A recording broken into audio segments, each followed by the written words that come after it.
Bem-vindas e bem-vindos ao É Apenas Fumaça, onde fala sobre a sociedade com quem quer falar sobre ela. Eu sou o Ricardo Ribeiro. Hoje temos como convidada a Shahd Ouadi, doutorada em Estudos Feministas na Faculdade de Letras da Universidade de Coimbra. Foi autora da primeira tese de mestrado em Estudos Feministas feita em Portugal, intitulada Feminismos dos Corpos Ocupados, as Mulheres Palestinianas entre Duas Resistências, e também da primeira tese de doutoramento em Estudos Feministas feita no país, Corpos na Trouxa, Histórias Artísticas de Vida de Mulheres Palestinianas no Exílio. É também assessora de imprensa na Missão Diplomática da Palestina. Bem-vinda. Obrigada, Ricardo. Jimmy Carter, ex-presidente dos Estados Unidos, no livro Palestine, Peace Not Apartheid, escreve: na Palestina, em 1922, havia cerca de 84 mil judeus e 670 mil árabes, dos quais cerca de 71 mil eram cristãos. Pela altura em que a área foi dividida pelas Nações Unidas, estes números tinham crescido para 600 mil judeus e 1.300.000 árabes, dos quais 10% eram cristãos. Durante e depois da Guerra de 1948, cerca de 420 aldeias palestinianas no território que se tornou o Estado de Israel foram destruídas e cerca de 700 mil palestinianos fugiram ou foram expulsos. Explica o que aconteceu em 1948. Por que é que 700 mil palestinianos fugiram ou foram expulsos das suas terras? O que é que aconteceu em 1948 foi o que é que nós chamamos Nakba. Nakba é uma palavra em árabe que quer dizer catástrofe ou desastre. E isso que nós, é uma palavra para nós é muito ligada à tristeza, à catástrofe, ao desastre. E para nós isto é que aconteceu em 1948. Mas para falar em 1948, vou voltar um bocadinho mais para trás, porque é importante falar do movimento sionista e como é que o movimento sionista tem a ver com a catástrofe de 1948. Portanto, o sionismo é um movimento que nasceu no século XIX com o objetivo de construir um Estado para os judeus na terra da Palestina através da colonização. Houve uma pessoa que é Theodor Herzl, que é húngaro-austríaco, que escreveu um livro e teve esta ideia de construir um Estado para os judeus. E na altura que ele escreveu o livro, não havia uma ideia específica onde que será o Estado. E durante o início do movimento sionista havia várias hipóteses de onde que será o Estado. A Argentina, a Uganda, Moçambique, Chipre, Egito. Mas como a Palestina, no final, com as várias significados religiosos e as ligações com a Palestina que ganhou. E então, no Congresso Sionista, que em 1897, foi escolhida a Palestina como um lugar de construir um lar para os judeus. E depois deste congresso houve assim um episódio importante que mandaram uma delegação para a Palestina para ver como é que está a situação, se dá para construir um Estado judeu ou não na terra da Palestina. Então a delegação que foi lá mandou uma frase a dizer: a noiva é muito bonita, mas está casada com outro homem. Ou seja, há aqui há um povo e já está na terra um povo com cultura, com a história, com ligação à terra. E aí que começou o problema de como é que se dá para construir um Estado num lugar onde havia um povo. Portanto, a ideia só será possível expulsando este povo do território da Palestina. Na altura a Palestina estava como parte do Império Otomano, e então assim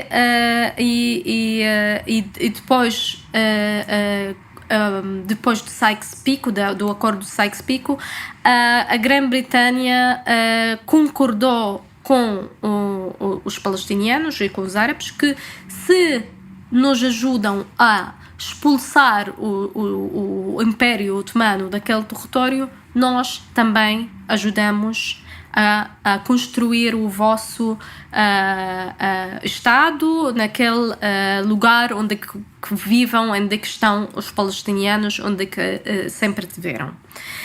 Só que os britânicos também fizeram a mesma promessa aos judeus através da Declaração de Balfour, que é uma declaração em 1917, que foi dada a Rothschild. Rothschild é um banqueiro judeu que estava na Inglaterra, que comprava muitos territórios para os judeus na Palestina, investia neste projeto sionista de construir um Estado. E disseram que o governo britânico vê o Estado judeu com bons olhos, portanto, estamos de acordo que os judeus constroem um Estado na Palestina. É aí que começa o problema. Claro que a migração judaica para a Palestina começou, há várias grandes vagas de migração judaica para a Palestina. Há uma migração que começou, a primeira vaga em 1882 da Europa do Leste, só que metade destes imigrantes voltaram para a Europa do Leste porque não conseguiram adaptar e voltaram. Depois, a partir de 1904, começaram as outras vagas de imigração, já com um projeto de construir um Estado, e o sionismo. O movimento sionismo estava bastante militarizado. Há vários grupos militares terroristas que depois cometeram vários massacres na Palestina. Só que com tanta compra de territórios dos palestinianos, não conseguiram comprar mais de 5% do território total, porque os palestinianos, entretanto, perceberam que há aí um plano e perceberam que a colonização sionista não é apenas uma migração, porque no início pensaram que é apenas imigração. Aliás, muitos dos judeus não eram israelitas na altura, que cometeram os crimes em 1948, eles iam à casa dos palestinianos jantar, e por isso sabiam muito bem como é que chegar às aldeias, às vilas, às portas, etc. Em fevereiro deste ano, o Epen Ashmassa falou com a Esther Muksnik. Eu perguntei-lhe se a criação do Estado de Israel era colonialismo moderno. Esta foi a resposta. Não, porque normalmente coloniza-se a partir de um país, e os judeus não tinham país nenhum onde vinham para colonizar. Portanto, eu não acho que seja colonialismo a criação do Estado de Israel. Bem, essa é a grande catástrofe dos palestinianos. A Nakba é uma coisa sem precedentes, porque uma minoria estrangeira expulsou 2/3 da população. Se isto não é colonização, não sei o que é colonização. É uma minoria recém-chegada expulsa 2/3 da população e fica a controlar 78% do território. Se isto não é colonização, não sei o que é. Mas para continuar aquilo que eu estava a dizer, que até na altura o movimento sionista percebeu que os palestinianos não têm força militar e não estão a vender terras. Portanto, dirigiram, o alvo delas foi mesmo expulsar o mandato britânico que estava lá desde 1920. E assim que começaram a fazer ataques terroristas contra também os britânicos, um ataque muito famoso do hotel do King David, que também foi muito, muito famoso, muito conhecido. E depois houve, nesta altura, a decisão da partilha das Nações Unidas. A decisão da partilha das Nações Unidas deu 56% a 30% da população, que são os judeus, os que estavam lá há pouco tempo, os recém-chegados, que são 30%, ficaram 56%. E os palestinianos ficaram, que são a maioria, ficaram com o resto. Sabendo que a parte que foi dada aos judeus é a parte mais fértil, a pé do mar, etc. Portanto, isso não durou muito tempo. Em 1949, Israel acabou por ficar com 78% da terra, ficando os palestinianos com 22%. Porque o plano de partilha foi votado, mas nunca foi implementado. Isto que deu um espaço para Israel para implementar o que é que eles chamam o plano de transferência, que é um eufemismo, segundo o historiador israelita, um eufemismo da limpeza étnica da Palestina, e que eles chamam plano de transferência, e através de um plano militar, que é o plano Delta, eles conseguiram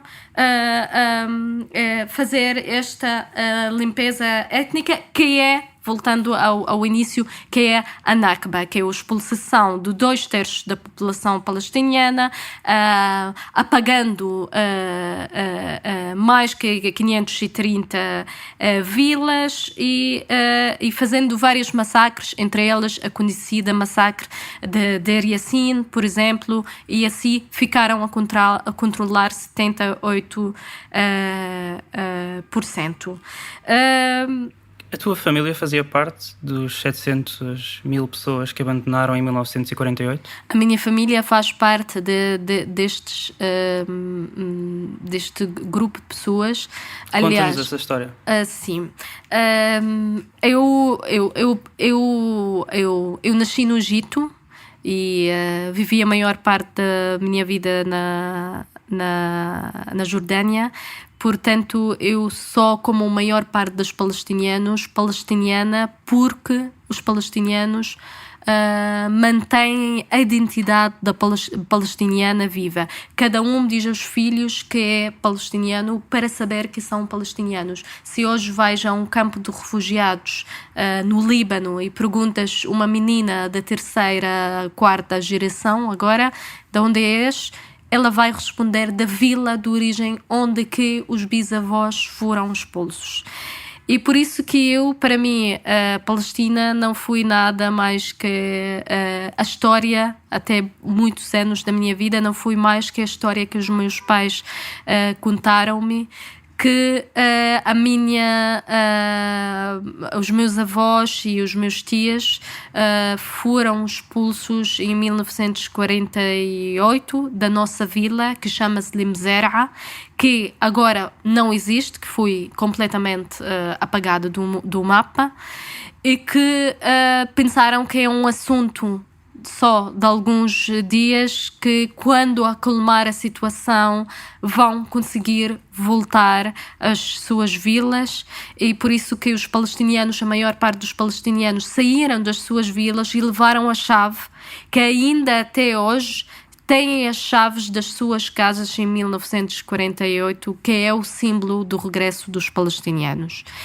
E assim, a minha família saiu em 48 e fiz um caminho de uma vila para outra. A minha avó estava grávida na altura, estava grávida com o meu pai, portanto, eu presumo que o meu pai foi concebido, é a última pessoa da minha família que foi concebido na nossa vila, e às vezes gosto de imaginar que é por isso que eu tenho esta ligação com um lugar que não conheço e não sei se alguma vez vou conhecer. Porque nunca voltaste à aldeia de onde eras? Ou porque não sou permitida. Eu voltei uma vez, depois dos acordos de Oslo, muitos poucos palestinianos foram permitidos a voltar. e voltar não é as nossas vilas de origem, voltar à Cisjordânia. E o meu pai, apesar de ser muito crítico dos acordos de Oslo, pensou que o direito dele não vai abdicar do direito dele de voltar, mas deram uma autorização para regressar a mim, o meu pai e a minha mãe, e não ao meu irmão. E assim nunca voltamos a viver lá. Mas tu também não podes entrar na Palestina? Eu posso entrar, é isso que eu estou a dizer. E pronto, esta visita eu tive a autorização, consegui o bilhete de identidade verde, porque há muitos bilhetes de identidades na Palestina, consoante cada um de onde vem, da Gaza, de Jerusalém, depois já os cidadãos israelitas, etc. Eu tenho bilhete de identidade verde, ou seja, da Cisjordânia. E posso entrar apenas na Cisjordânia. Portanto, nesta primeira visita que eu fui à Palestina, uma amiga dos meus pais levou-me a uma vila muito perto da minha vila de origem. Portanto, a vila era tipo perto de Ramallah, e ela levou-me lá perto e disse-me: Jade, aquela é a tua vila. E pronto, e para mim esta foi a máxima aproximação da minha vila, ver uma montanha lá ao lado e pensar, é este que toda a minha vida estavam a contar-me. E disseram-me que eu sou dali e eu não posso lá entrar. E pronto, para mim este momento é muito importante para mim, porque este é o momento que eu senti o que é ser palestiniano. Ser palestiniano é ver a tua própria vila, a vila onde nasceram os teus avós e bisavós e toda a tua família na montanha em frente, e não és permitido de ir lá. E para mim isto que é ser palestiniano. E posso dizer que hoje tenho nacionalidade portuguesa, e com minha nacionalidade portuguesa Israel é um país de apartheid, porque com minha nacionalidade portuguesa não é considerada e não sou permitida de entrar lá. Portanto, praticamente nunca posso ir ver esta vila dos meus avós e dos meus bisavós. Portanto... Tu falaste dos Oslo Accords, ou dos Acordos de Oslo, que foram assinados em 1993 entre representantes palestinianos e israelitas, e que davam soberania ao povo palestiniano com a criação de um governo a ser eleito, e definiam também a saída faseada das forças militares de Israel, da Cisjordânia e de Gaza. Aliás, Yitzhak Rabin, primeiro-ministro israelita, Shimon Peres, ministro dos negócios estrangeiros de Israel, e Yasser Arafat, o líder da PLO, Palestinian Liberation Organization, ganharam o Prémio Nobel da Paz. O que é que aconteceu a seguir? Ganharam o Prémio Nobel da Paz, mas também foram assassinados. Isso é importante dizer. Mas antes de começar, é importante dizer que se calhar a maioria dos palestinianos nunca concordou com os acordos de Oslo, porque sentiram que é uma renúncia, estão a abdicar de tudo o que é o direito deles para ter um Estado simbólico em 22% do território. E 22%, isto quer dizer que não é 22%, porque há colonatos dentro, as ruas que vão... Neste momento não são 22%, nem lá perto. Mas pronto, até Edward Said, na altura, escreveu dizendo que este acordo é uma grande renúncia, estão a abdicar, os palestinianos estão a abdicar tudo. Porque é assim, sobretudo, segundo eles, estão a abdicar das resoluções das Nações Unidas. A resolução das Nações Unidas 242, que dava 56% aos judeus e o resto para os palestinianos recusaram, porque, por exemplo, a minha vila, eu não tenho direito à minha vila nesta...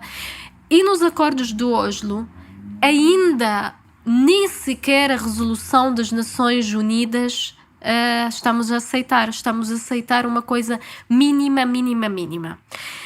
E depois, a outra coisa que o Edward Said fala que é muito interessante, que é assim, estamos com os acordos de Oslo, estamos a abdicar da legitimidade da resistência palestiniana. E a resistência palestiniana é uma coisa muito importante.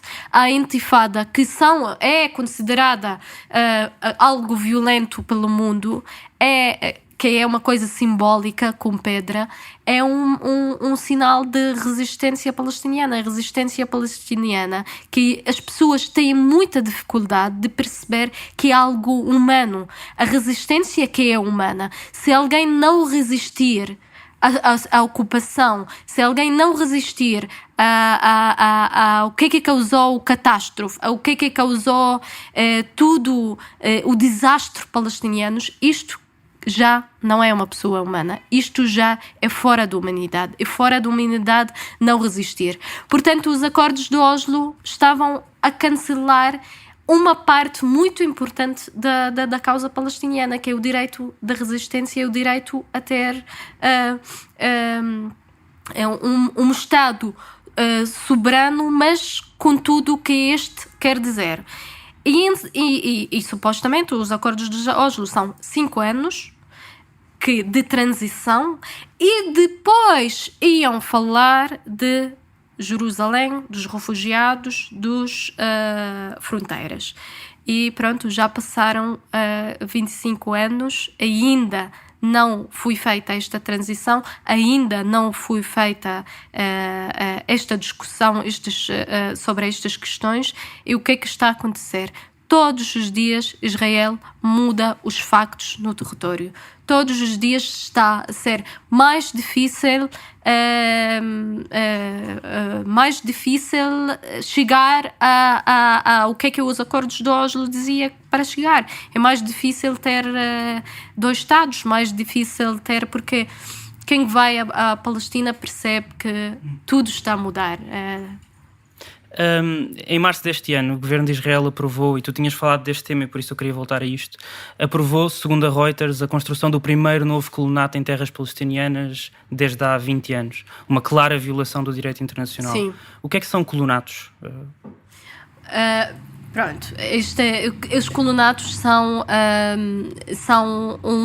territórios normalmente que são casas ou habitações ou escolas, etc., são construídos num território de 1967, ou seja, num território que foi ocupado não em 48, mas em 67, que é em todas as resoluções internacionais, aquelas que eu concordo e aquelas que não concordo, é um território palestiniano. E estes colonatos são construídos nestes territórios. Há 2 tipos de colonatos, falando simples, para quem vê de fora. Por exemplo, alguém que vai à Palestina vai ver 2 tipos de colonatos. São colonatos que são construídos em terras de palestinianos, mas são terras mas que são longe da cidade, entre aspas, de agricultores, etc.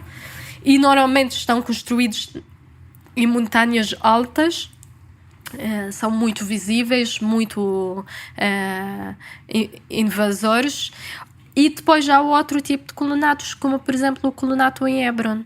O colonato em Hebron é dentro da própria cidade, dentro da própria centro antigo da cidade. Portanto, o que é que aconteceu em Hebron? O que é que aconteceu em Hebron é uma coisa inacreditável, porque é difícil explicar. Sem ir lá, toda a gente que vai a Hebron diz: já ouvi, já vi, mas nunca imaginei que fosse assim, porque é mesmo apartheid. Porquê? As ruas onde que vivem os colonos, que estão mesmo no centro da cidade antiga, estão fechados. Por exemplo, vamos imaginar que na Rua Augusta ocuparam uma casa e colocaram lá colonatos e fecharam a Rua Augusta de cima até o final, e tudo o comércio que havia em Rua Augusta, neste caso na Rua de Shuhada, Shara Shuhada, foi completamente parada. Fecharam todas as lojas e só poderá entrar nestas ruas quem vive nesta rua. Pode entrar, mas não pode entrar com ferramentas. Se algum canto arrebentou em casa, não pode arranjar, porque não pode entrar com ferramentas, não pode entrar com nada. E não pode entrar em carro. Por isso que, se algum doente quer ir, a ambulância espera fora desta rua. Se alguma mulher quer dar à luz, ela anda até o checkpoint no início da rua. O que é que são os checkpoints? Checkpoints são as barreiras são as barreiras do controle, supostamente, mas depois percebes que não são tanto de controle como de humilhação e controle em termos de controle de quem que tem o poder. E como é que eu disse, por exemplo, estes checkpoints, por exemplo, eu vi os miúdos nesta própria rua. Há uma escola de miúdos que também são permitidos de entrar. Cada vez que os miúdos têm que ir à escola, têm que passar por estes checkpoints, têm que ser revistados e os soldados têm que permitir ou não a entrada destes miúdos a esta rua. Mas há outros tipos de checkpoints que são entre uma cidade e outra. Porquê?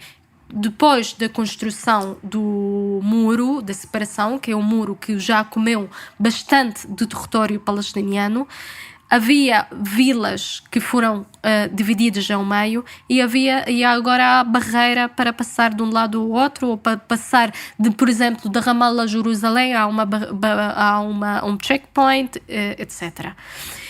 E este também, muitas vezes, há muito a vontade dos soldados para deixar passar uma pessoa ou não.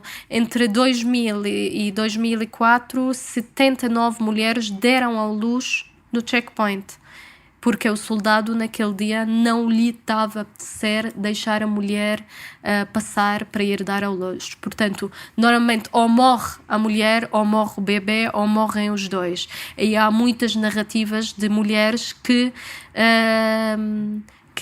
deram à luz mesmo no checkpoints, na rua, no chão, uma cena mesmo de animais e que pronto, só porque hoje não me apetece deixar-te entrar.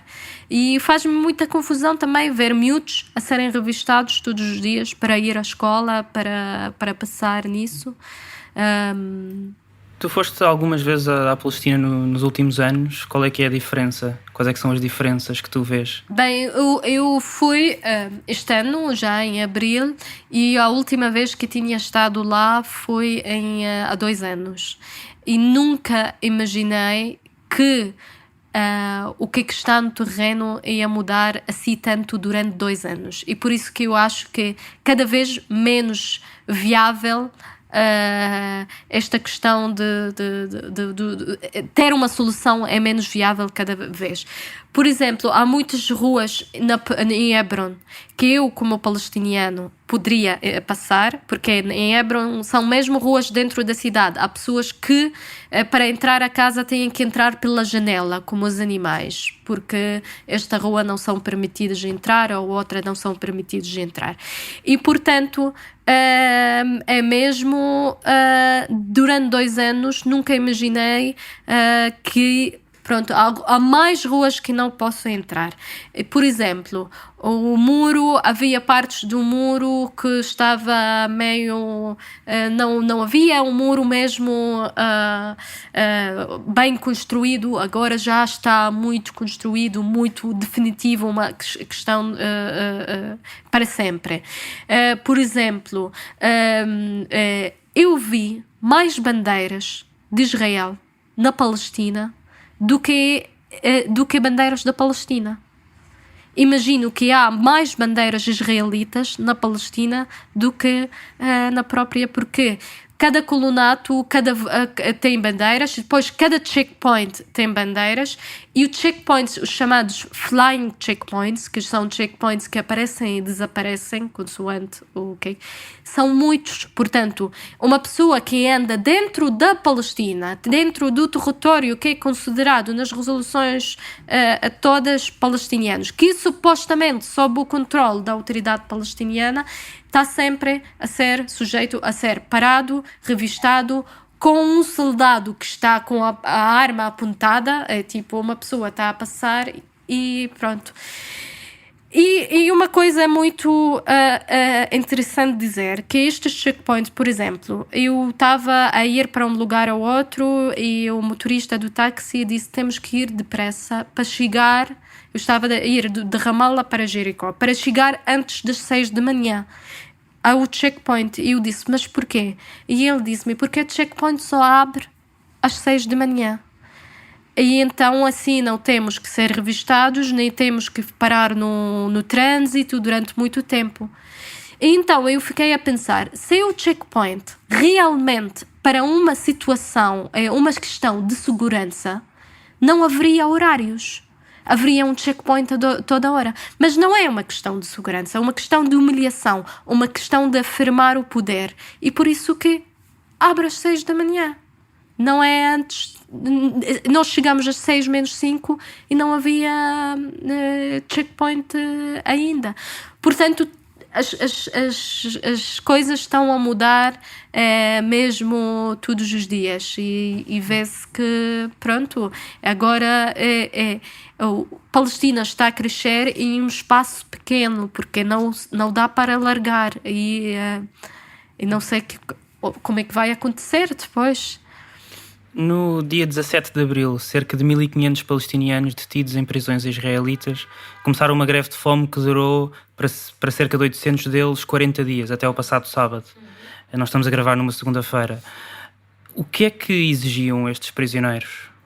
Muitas pessoas não sabem que estes prisioneiros não exigiram liberdade, mesmo que são presos políticos e têm direito à liberdade. Mas nem sequer chegaram a este termo. Eles estavam a exigir coisas muito, muito simples. Só direitos básicos do tipo visitas familiares, assistência médica, direito a comida decente, direito a ter livros e direito a ter informação do que está a passar fora, livros, jornais, etc. Portanto, estavam só a pedir só isso. Nem sequer estávamos a falar de libertação ou coisas assim, sabendo que agora, neste momento, há cerca de 6.000 presos políticos palestinianos, entre eles mais que 350 crianças palestinianos que estão nas prisões, e há 700 que estão em prisões, em detenção administrativa. Detenção administrativa quer dizer uma coisa que está na lei israelita, que podem deter qualquer pessoa palestiniana sem acusações nem julgamento à base de informações segredas que nem sequer um advogado tem direito a saber.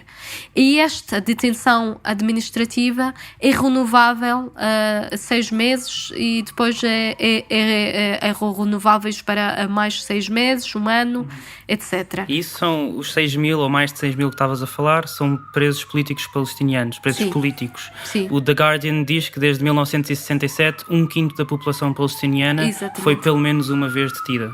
Exatamente. 40% dos homens palestinianos já foram detidos pelo menos uma vez na vida.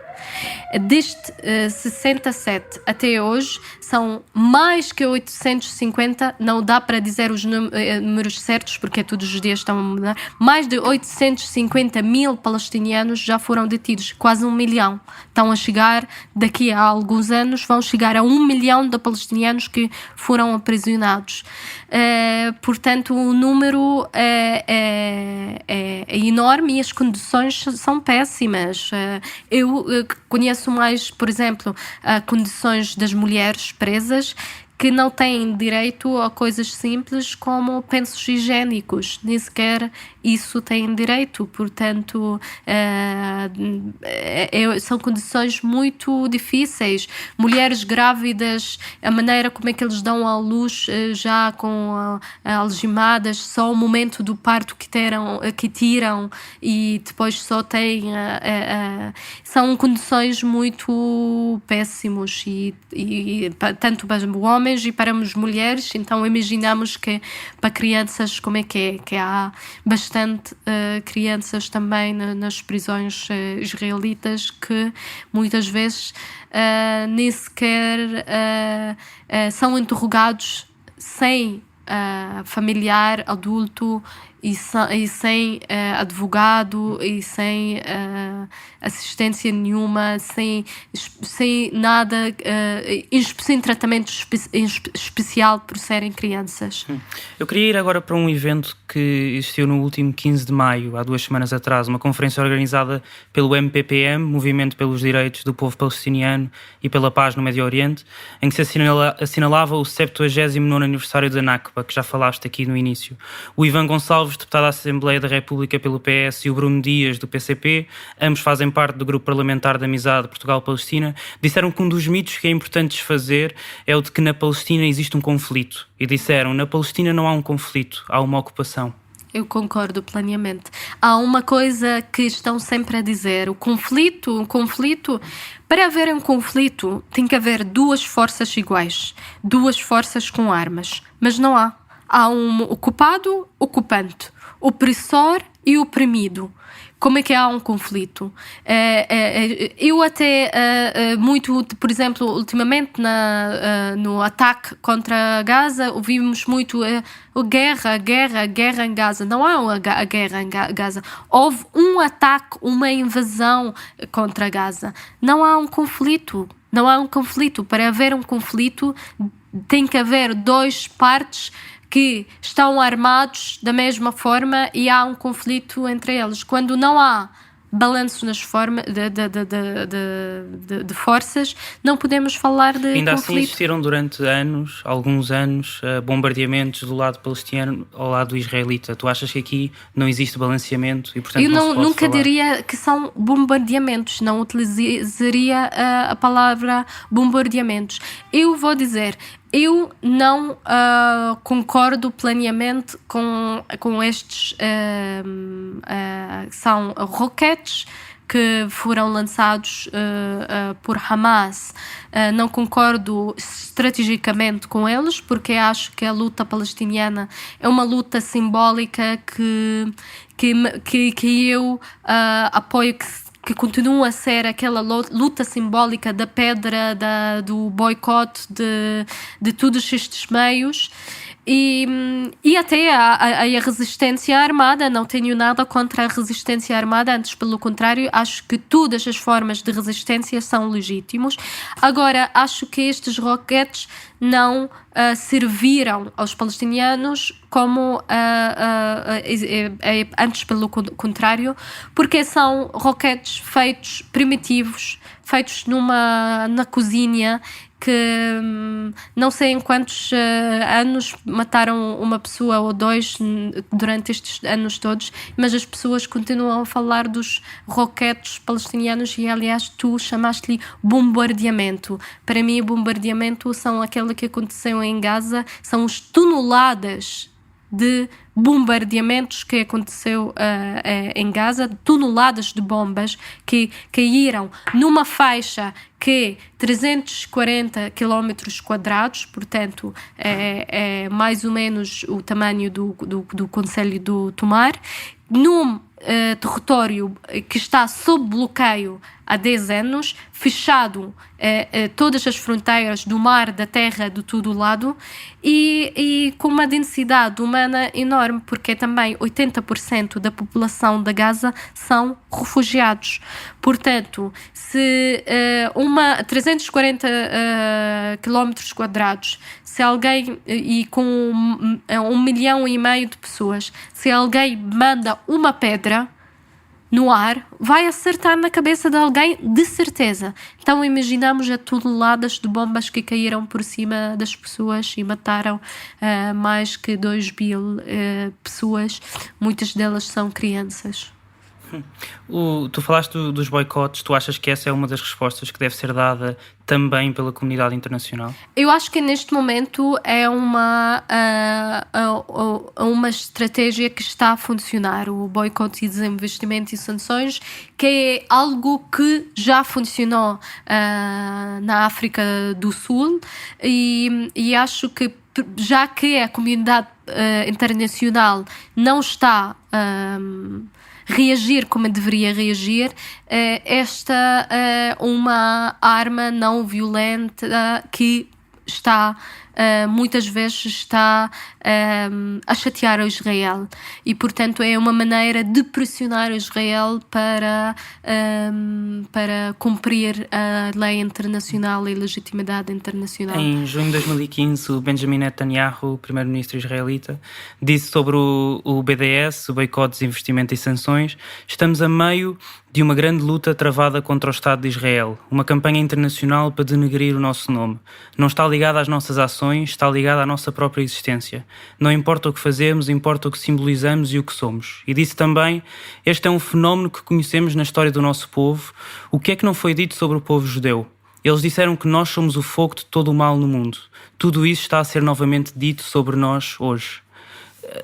Comenta esta ideia de que o BDS é uma campanha antissemita. Bem, a primeira coisa, eu fico muito contente ao ouvir o Netanyahu a falar do boicote, desinvestimento e sanções. Isto quer dizer que realmente funciona, que realmente chateia, que realmente tem efeito.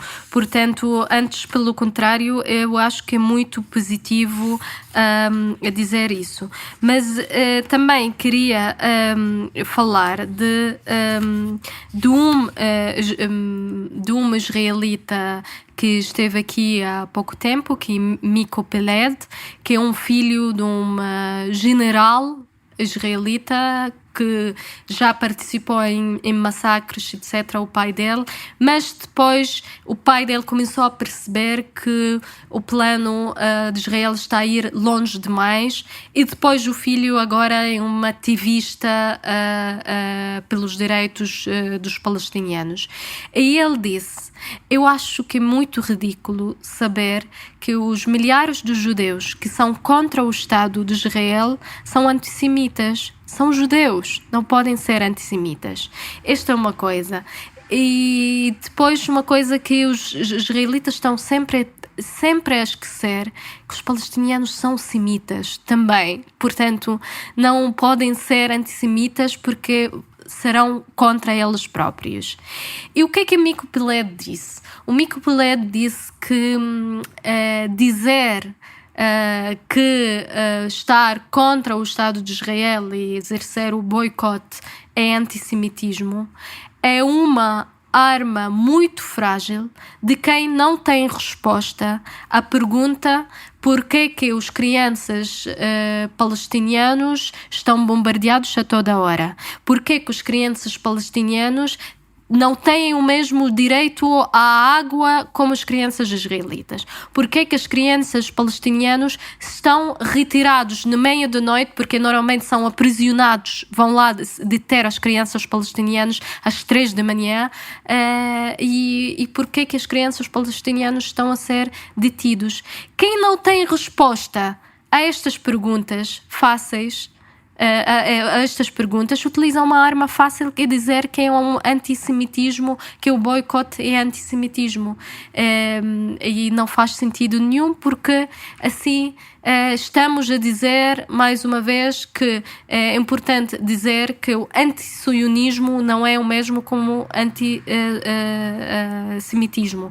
Porque neste momento, no movimento de boicote, há imensas pessoas que estão, dos nomes mais importantes, que são judeus, israelitas, Ilan Pappé, Judith Butler, Noam Chomsky, etc.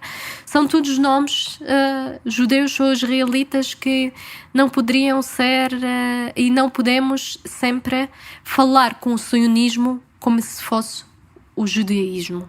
O sionismo é um movimento que as Nações Unidas queria proibir, mas depois houve o veto dos Estados Unidos e por isso que não foi proibido o sionismo. É um movimento, é como um movimento fascista, como todos estes movimentos que não deveriam existir. Portanto, ser anti-sionista nunca pode ser confundido com ser antissemita.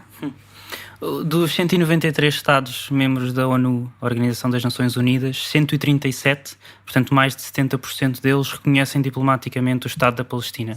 Mas países como a Alemanha, a Austrália, a Bélgica, Canadá, Dinamarca, Finlândia, França, Grécia, Irlanda, Itália, México, Noruega, Holanda, Espanha, Reino Unido, Estados Unidos não reconhecem ainda, entre outros.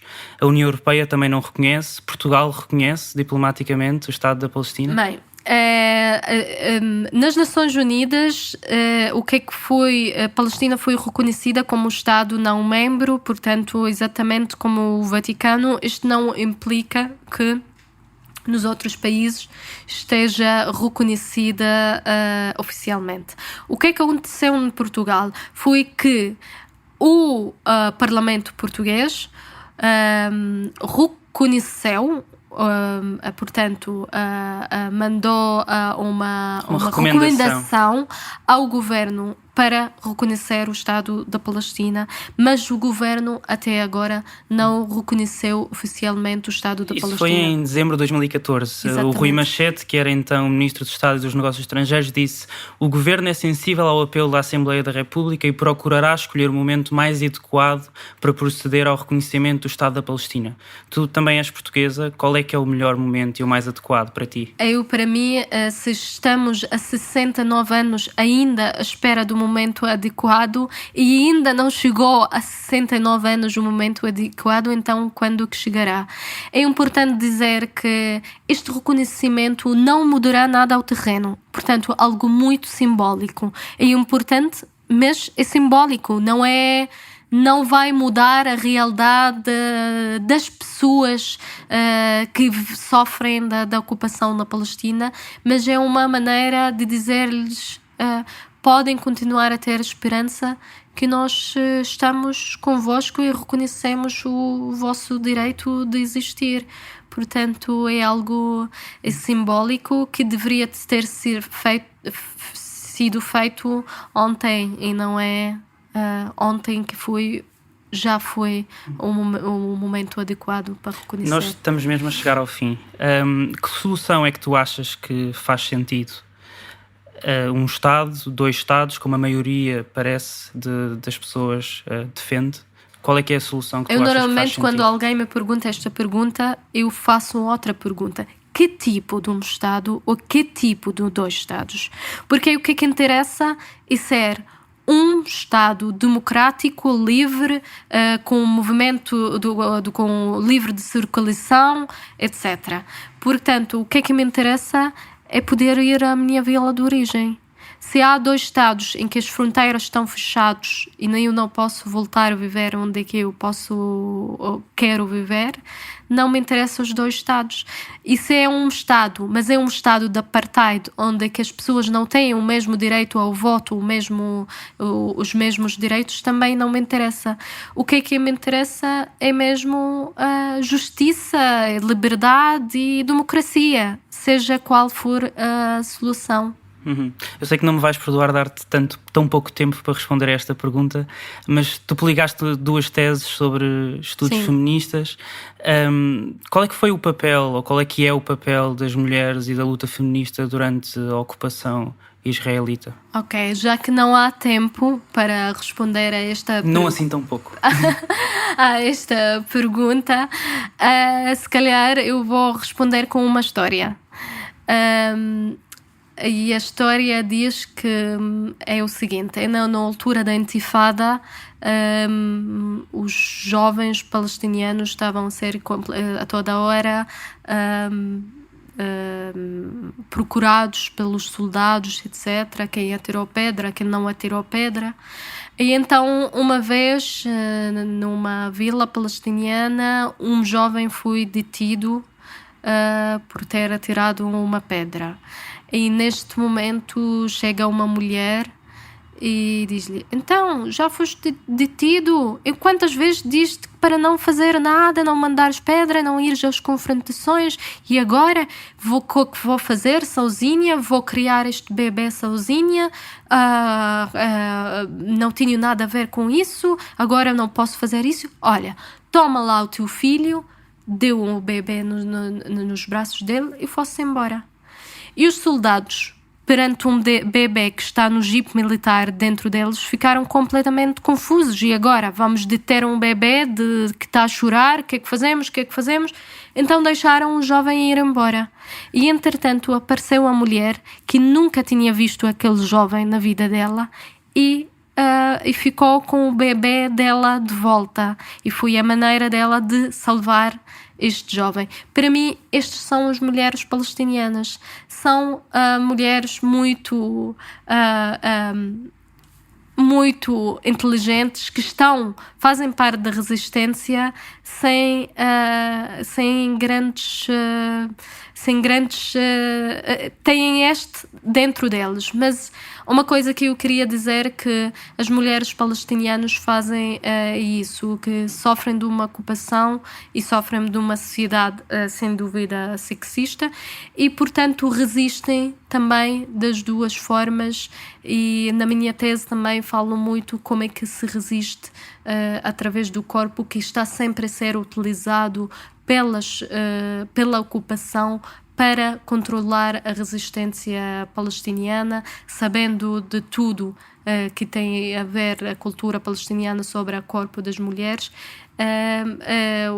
Estão continuamente a tentar controlar esta resistência através dos corpos das mulheres palestinianas, o que resultou bem, porque assim as mulheres palestinianas começaram a ter menos preocupação com o que é que isto vai resultar em termos de vergonha do corpo, etc. E aliás, isto faz parte também das coisas que conseguiram a luta feminista palestiniana também conseguiu estas coisas de um provérbio palestiniano que diz a terra antes da honra. Portanto, em 1948, fugiram muitas pessoas depois das violações que aconteceram, com medo de violações, e perderam a terra, e depois disso agora estão a aprender que não interessa esta coisa simbólica, chama-se a honra perante a terra. E isso foi uma coisa que as mulheres palestinianas fizeram. Tenho muito para dizer em relação a este assunto do feminismo palestiniano, mas presumo que não há muito tempo. Haverá de ficar para uma próxima. Este foi mais um episódio do É Apenas Fumaça, onde se fala sobre a sociedade com quem quer falar sobre ela. Shaht Wadi, doutorado em estudos feministas. Obrigado por ter estado connosco. Obrigada eu. O É Apenas Fumaça é produzido por Bernardo Afonso, Frederico Raposo, Maria Almeida, Pedro Zuzarte, Pedro Cardoso, Pedro Santos, Tomás Pereira e por mim, Ricardo Ribeiro. A música é dos Lotus Fever. Ouçam mais episódios em apenasfumaca.pt ou no iTunes, SoundCloud, YouTube, SAP24, Comunidade de Cultura e Arte, Rádio Universitária do Minho e também noutras aplicações de podcasts. Até já!